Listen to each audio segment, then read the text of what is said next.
हमारा पूर्व स्वराज्य कायम हुआ था। इसी वजह से हम 26 जनवरी 1950 को मनाते हैं और इसी दिन हमारे देश का संविधान लागू हुआ था। और इस संविधान को लागू करने के लिए जिन्होंने लागू किया था वो थे डॉक्टर भीमराव अंबेडकर जी थे, जिन्होंने इस संविधान को पूरे 2 साल 11 महीने और 18 दिन में पूरा कंप्लीट किया था।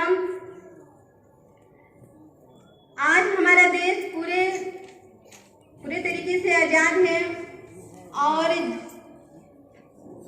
जो हमारा देश आजाद हुआ था तो उस वक्त कोई संविधान नहीं था, लेकिन 26 जनवरी 1950 को हमारा देश का जो संविधान लागू हुआ, जिसकी वजह से तमाम जो भारत के जो व्यक्ति हैं वो पूरे तरीके से।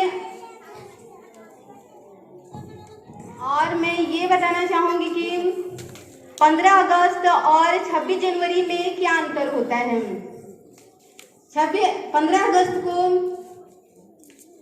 लाल किले पर प्रधानमंत्री जो हैं वो झंडा फहराते हैं और 26 जनवरी को राजपथ पे राष्ट्रपति झंडा फहराते हैं और राजपथ से लेकर के इंडिया गेट से होते हुए 8 किलोमीटर के परेड भी किया जाता है। इसके साथ मैं और कुछ नहीं कहूँगी और मुझसे जो मतलब बोलने में गलती अगर हो गया होगा तो मुझे माफ कर दीजिएगा। जय हिंद, जय भारत। बहुत बहुत शुक्रिया। अब मैं आगे बढ़ने से पहले मास्टर शहीद हिलाना नहीं देने वाले मेहमान आला डॉक्टर इकबाल साहब और मेहमान दोयम कारी साहब और इस मजलिस में और इस प्रांगण में उपस्थित और हाजिरी देने वाले हमारे इस मदरसा के मेंबरान हजरात और इस मदरसे में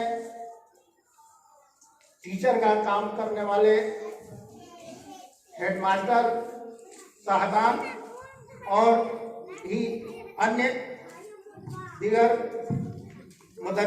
मुदरसियान और हमारे इस मदरसे में पढ़ने वाले नन्हे मुन्ने बच्चे, सबका मैं इस मजलिस में और 26 जनवरी के मुबारक दिन पर खैर मकदम करते हैं, हार्दिक अभिनंदन करते हैं, स्वागत करते हैं। आज 26 जनवरी है, इसको गणतंत्र दिवस कहते हैं। इसके बारे में थोड़ा सा मैं मुख्तसर आप लोगों को जानकारी देना चाहता हूँ। गणतंत्र का मतलब क्या होता है? गण के मतलब गणतंत्र 2 शब्दों से बना है, 2 लफ्जों से बना है। गण के मतलब समूह होता है, संगठन होता है। तंत्र के माने जरिया होता है। तंत्र, किस तंत्र से ये संगठन चलता है और किस तंत्र से ये संगठन बनता है, इस पर थोड़ा सा मैं आप लोगों को बता देना चाहता हूं कि ये गणतंत्र कैसे हमारा देश घोषित हुआ। ये महान पुरुष हमारे देश के थे और उतना विद्वता किसी के अंदर भारत में नहीं था। वो थे डॉक्टर भीमराव अंबेडकर जी, जो अंग्रेजों के समय में, अंग्रेजों के देख रेख में वो पले पुसे और वो एक गवर्नर थे अंग्रेज।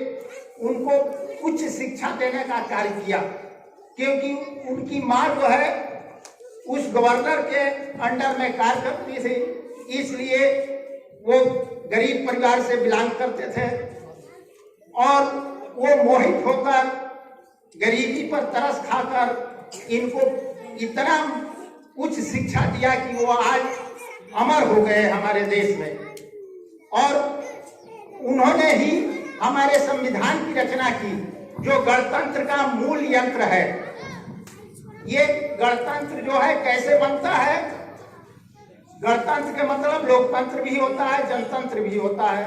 यानी जनता द्वारा चुनी गई, लोगों द्वारा जो संगठन बनता है, जो जिस तरह विधानसभा और राज्यसभा होता है, जो हमारे प्रत्यक्ष अप्रत्यक्ष रूप से जनता द्वारा चुनी गई वो सभा है। और इस सभा में जो है सब लोग मिलकर विचार रखते हैं कि हमारा देश कैसे चलेगा, कौन सा कानून हम बनाएंगे जिससे हमारा देश सुरक्षित रहेगा और खुशहाल रहेगा। तो यहाँ जब आजादी ली गई उस वक्त सभी जाति धर्म के लोग जो है मिलजुल कर आजादी को लिया। कोई भेदभाव नहीं था। अगर भेदभाव होता तो आजादी मिलती ही नहीं अंग्रेजों से, न मिली होती, न ये देश आजाद हुआ होता।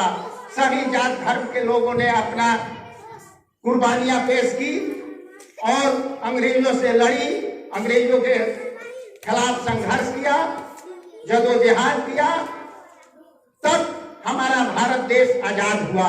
इसमें सभी जाति धर्म के लोग इसमें शामिल हुए। और यही जब भीमराव अंबेडकर ने जब देखा कि सभी जाति धर्मों के लिए ये देश नियुक्त हुआ है या देश घोषित हुआ है, तो इस आधार पर हम संविधान की रचना करें। तो उन्होंने सभी जाति धर्म के लिए संविधान की रचना किया और इस देश को धर्मनिरपेक्ष राज्य घोषित किया। धर्मनिरपेक्ष के मतलब आप एकपाल साहब जानते होंगे, सभी लोग जानते होंगे लगभग जो पढ़े लिखे होंगे। तो धर्मनिरपेक्ष के मतलब होता है कि सभी धर्मों को लेकर जो संविधान बनता है, सभी धर्मों को लेकर जो देश बनता है, उसको धर्मनिरपेक्ष देश कहते हैं। कहीं भेदभाव इसमें नहीं होता है। और इस संविधान की रचना करते समय हमारे बाबा भीमराव अंबेडकर ने अपने संविधान में वर्णित किया कि हर इंसान का मूल अधिकार है कि वो अपनी बातों को समाज में रखे, जो उसको लोकतंत्र को कायम रखने और दायम रखने में कार्य करता हो, जिससे कि हमारी देश की संविधान की रक्षा हो और हमारा संविधान फले फूले। और अगर उस संविधान में जहाँ तहाँ त्रुटियां अगर रह गई हो, ऐसे हमारे देखने से तो जो बाबा भीमराव अंबेडकर ने जो संविधान की रचना की है, वो सबको देखते हुए, गरीबों को भी देखते हुए, अछूतों को भी देखते हुए संविधान की रचना की है। तो संविधान की रचना हम सब के लिए है, कोई में भेदभाव नहीं है। सब एक धागे में गुथे हुए हैं सभी जाति धर्म के लोग, और सबको समानता का अधिकार दिया।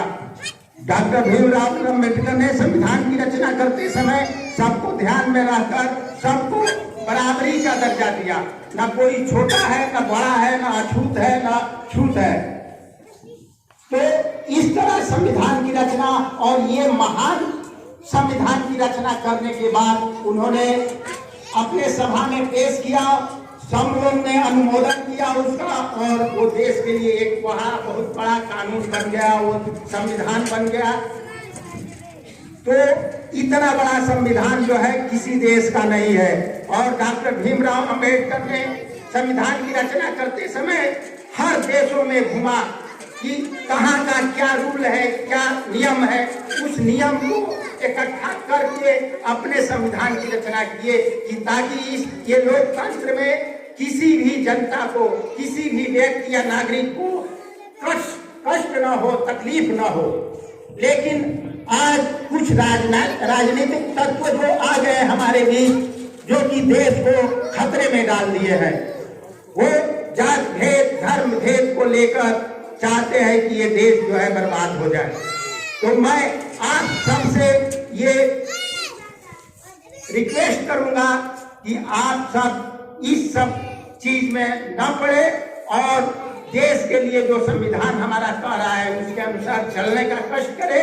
आज इसी को याद दिलाने के लिए हर साल जो है हम गणतंत्र दिवस को 26 जनवरी को मनाते हैं और मनाते रहेंगे। हम आजीवन इसको अपने दिल तहे दिल से लगाएंगे और इस पर काम और दायम रहने की कोशिश करेंगे।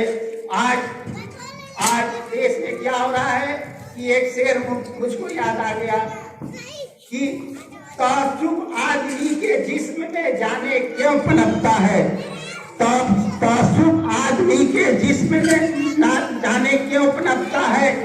मैं मानता हूँ कि आदमी का खून एक जैसा हो, मैं मानता हूँ कि आदमी का खून एक जैसा है।